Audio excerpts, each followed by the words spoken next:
អូខេសួស្តីបងប្អូនអ្នកសិក្សាទាំងអស់គ្នាតោះយើងមកបន្តមេរៀនភាសាអង់គ្លេសថ្នាក់ទី5យើងបន្តទៀតនៅក្នុងវីដេអូនេះលោកគ្រូបន្តមកដល់ទំព័រទី74ណាអ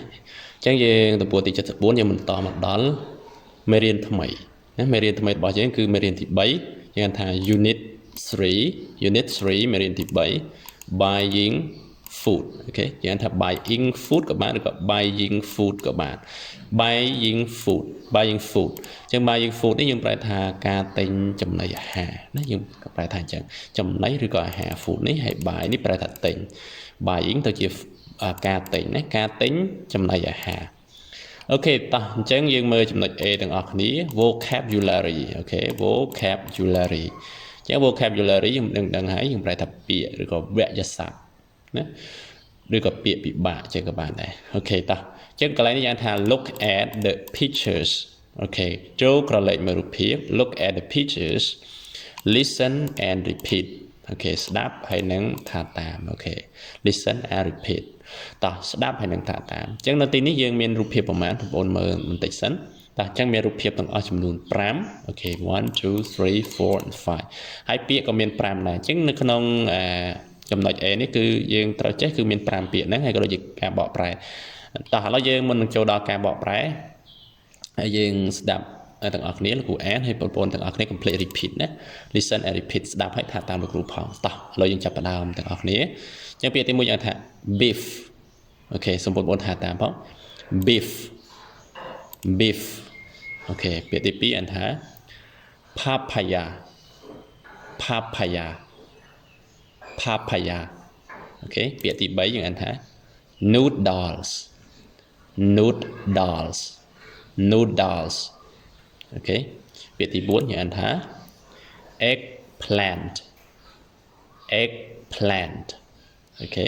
ហើយពាក្យចុងក្រោយយើងអានថា tomato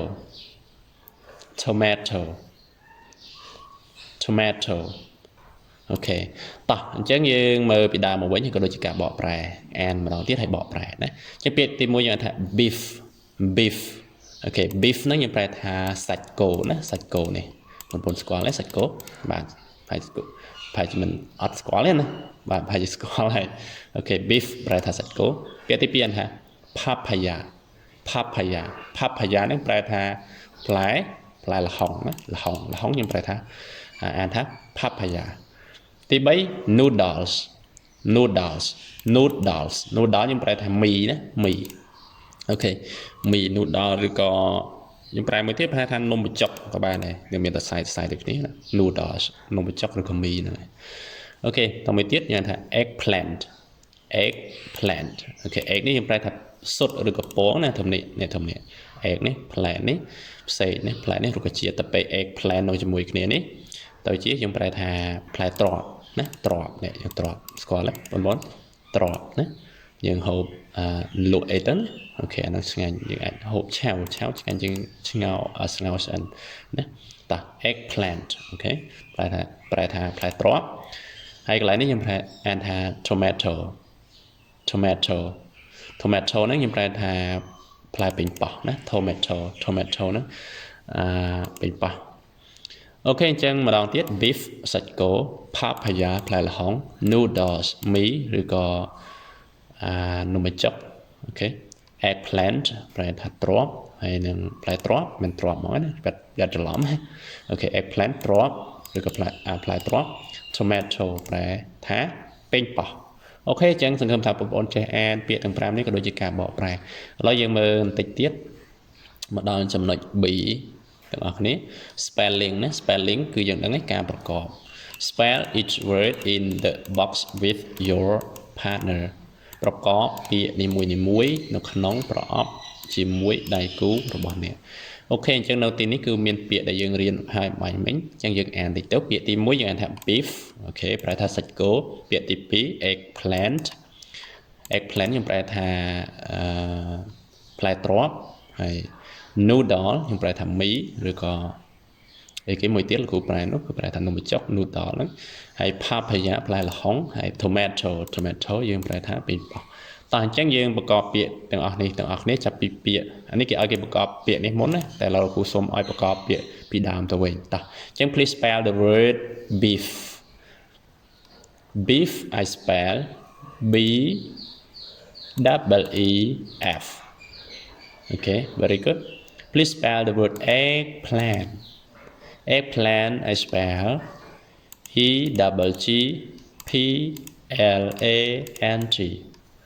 Very nice. And please spell the word noodle. Noodle I spell N double O D L E. Very good. Please spell the word papaya. Papaya I spell P A P A Y A. Very good. And the last one, please spell the word tomato. Tomato I spell TOMATO. Okay, very good តើអញ្ចឹងសង្ឃឹមថាបងប្អូនតើហ្នឹងការបកប្រែនេះអញ្ចឹងសម្រាប់វីដេអូនេះគឺខ្លីលោកគ្រូយកតែ2ចំណុចហ្នឹងទេណាគឺចំណុច A ហើយនឹងចំណុច B តែប៉ុណ្្នឹងទេហើយសម្រាប់ចំណុចបន្តបន្ទាប់លោកគ្រូនឹងធ្វើវីដេអូថ្មីបន្តទៀតណាសង្ឃឹមថាបងប្អូននឹងតាមដានមេរៀនជាមួយលោកគ្រូទាំងអស់គ្នាអញ្ចឹងសម្រាប់វីដេអូនេះមានតែប៉ុណ្្នឹងសង្ឃឹមថាបងប្អូននឹងបានជាប្រយោជន៍ហើយយើងនឹងជួបគ្នាសាជាថ្មីបន្តទៀតនៅក្នុងវីដេអូក្រោយ Goodbye